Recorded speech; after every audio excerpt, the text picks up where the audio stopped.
From JBS Studios in Greater New York, this is the JBS News Update with Teisha Bader.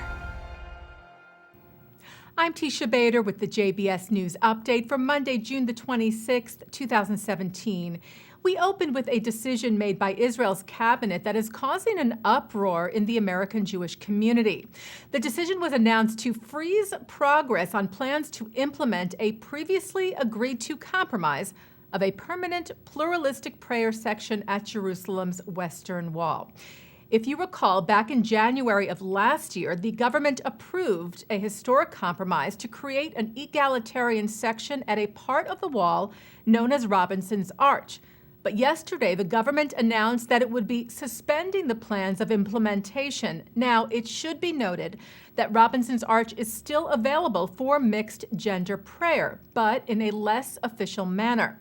The compromise was to include a board of non-Orthodox as well as Orthodox officials to manage the area. Also, it was to include a significant enlargement of the area's square footage to make it feel more connected to the main Kotel, Western Wall.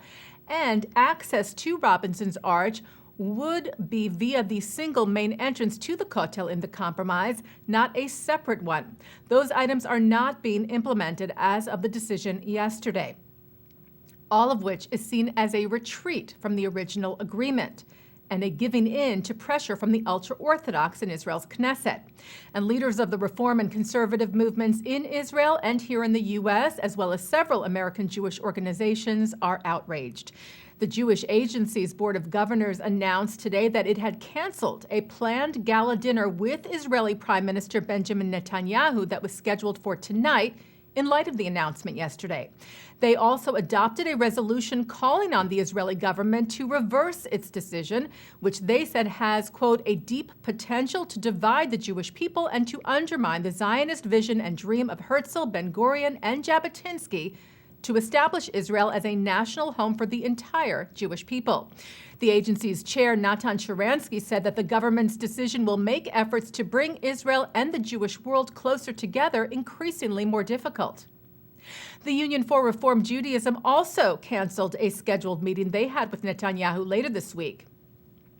URJ President Rabbi Rick Jacobs released a statement saying that Prime Minister Netanyahu's decision to say no to his previous yes is an unconscionable insult to the majority of world Jewry, adding that the stranglehold that the chief rabbinate and the ultra-Orthodox parties have on Israel and the enfranchisement of the majority of Jews in Israel and the world must and will be ended. Anat Hoffman, who leads the Women of the Wall, the group that fights for equal treatment at the Kotel, called the decision shameful for, quote, kowtowing to a handful of religious extremists. CEO of the American Jewish Committee, David Harris, said the Kotel belongs to all Jews worldwide, not to a self-appointed group. He called yesterday's decision a setback for Jewish unity and the essential ties that bind Israel and American Jews, the two largest centers of Jewish life in the world. In the wake of this response, Haaretz reports that Prime Minister Netanyahu said he will meet with the heads of the Jewish Federation of North America today to talk about the crisis. Also, the Prime Minister's office released a statement saying that Netanyahu was still working on a solution to ensure that Jews of all streams can feel welcome at the Kotel. Turning now to some other news, the Syrian army warned Israel yesterday after the IDF retaliated for almost a dozen mortar shells that fell in Israeli territory over the weekend. Some 10 mortar shells from Syria struck the Golan Heights on Saturday, and again yesterday, no injuries were reported on the Israeli side. The IDF responded by hitting a number of Syrian targets. The shells are thought to be another case of spillover from the Syrian civil war. The Syrian army commander called the response Israeli aggression and said the IDF would be responsible for the consequences.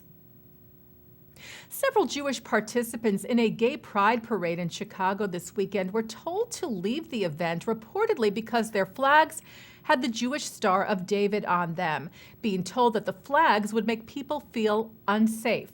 CEO of the Anti-Defamation League, Jonathan Greenblatt, called on the march's organizers to apologize, saying the incident was outrageous. The American Jewish Committee's Chicago director, Amy Stokin, who called the incident despicable. She said an annual march celebrating inclusion and acceptance was hijacked today by those who believe Jews do not belong to the LGBTQ community. I will be speaking more about this with Amy Stokin on tonight's In the News at 6:30. And looking at our other programming for tonight, Monday, June the 26th on JBS at 7 o'clock, it's The Wisdom of Dr. Ruth Westheimer. At 7:30, Danny Danon, Nikki Haley, Jay Sekulow, Natan Sharansky, Robert Singer, and Liz Clayman speak out against BDS, the boycott, divestment, and sanctions movement, at Ambassadors Against BDS at the UN.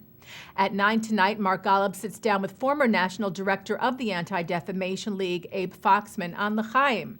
At 10, Yusuf Ibrahim, who is a Christian Arab now working as a Middle East columnist for the New York Times, talks about the world of Islamic fundamentalism from the 92nd Street Y. And coming up right after this newscast tonight, I sit in for Mark Golub on In the News with the AJC Chicago's Amy Stokin. And that's the JBS News Update for Monday, June the 26th, 2017. I'm Teisha Bader.